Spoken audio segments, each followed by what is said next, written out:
It is my privilege to welcome to the stage the valedictorian for the Riverwood class of 2016 who will be attending Johns Hopkins, Mr. Pascal Acree.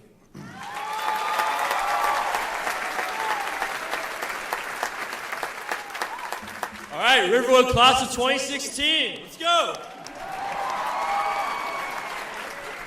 First off, I just want to say congratulations to you, your families, and everybody that supported you to make it this far. Mom, Dad, Anais, Uncle Bobby, I see you guys back there. Thanks for everything you've done for me and supporting me today and always. In fact, I want all of you guys to take a second and turn around and thank your closest family and friends that supported you and have played a major role in your lives.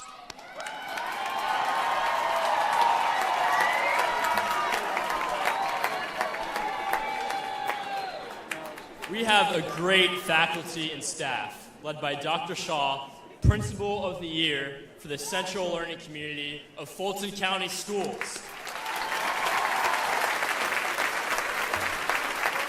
The graduation rate has escalated ever since he started, and we are elated. This is the reason why the house is so packed tonight.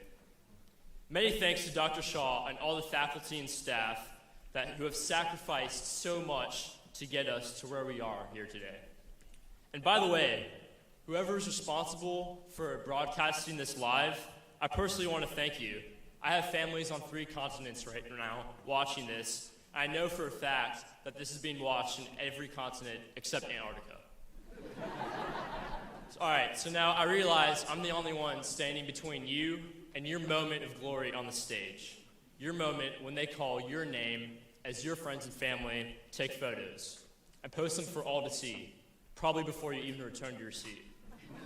So I'm going to keep this short, and quite frankly, there is no advice that I can give you that you haven't already heard.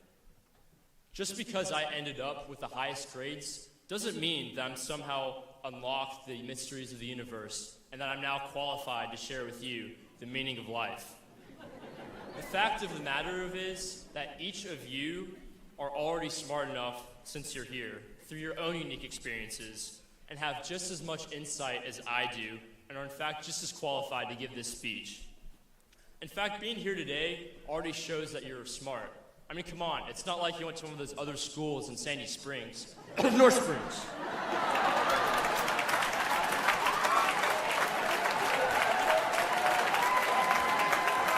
You know, it's funny.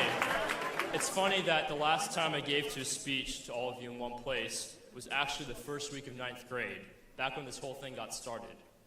I ran for freshman class president, and well, let's just say that didn't go too well. So, over the past 4 years, I've realized that hard work over a long period of time is the best path to success.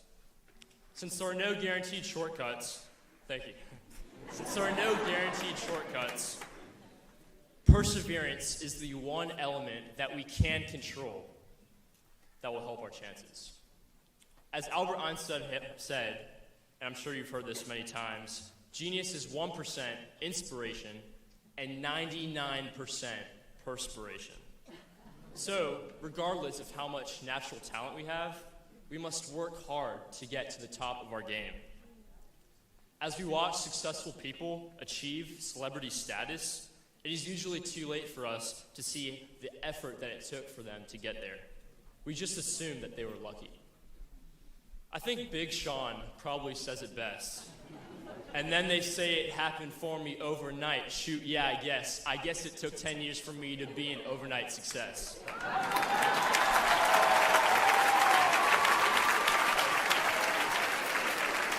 Think about that.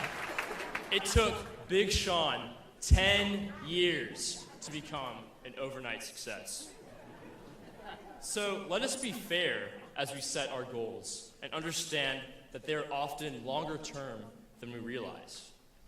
We should not use the perceptions of others as the standard or the schedule which we measure ourselves against. Let's be our own benchmarks as we continue the work that we are starting here today. There is a tendency, especially in the media, to glamorize or overly sensationalize one success story. Why? Because this appeals to our make it big quick natural desire for instant gratification, and who wants to let the truth get in the way of a good story. But it is up to us to filter the content and not let it misguide us, and to stay on the true and steady path towards success.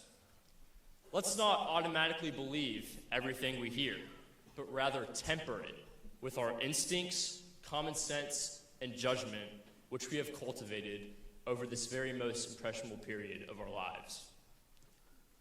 The world has changed very much over the past 4 years, and I think we are all really lucky to enter it after going to a school with such diversity.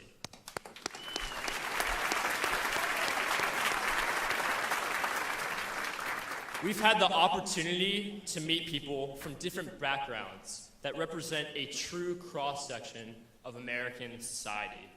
Different colors, different religions, and different economic levels. Outside of the classroom, learning to get along with such a diverse group of people is the staple part of the Riverwood experience that I personally cherish most. The laughs, roasts, and tears that we genuinely shared with each other, regardless of the color of our skin, who we worship, or how much money we have, will forever be embedded in our memories and form who we are.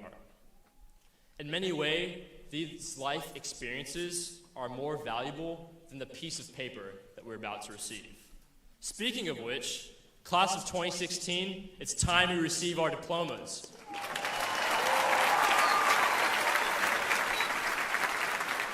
You all have amazing talents and bright futures ahead. Now, I can hardly wait to see how the next 10 years pass, to see how many of us have worked so hard to appear to have become an overnight success. But today, we pause to recognize our collective accomplishment. I guess, Riverwood class of 2016, there's only 3 more words left to say. We made it.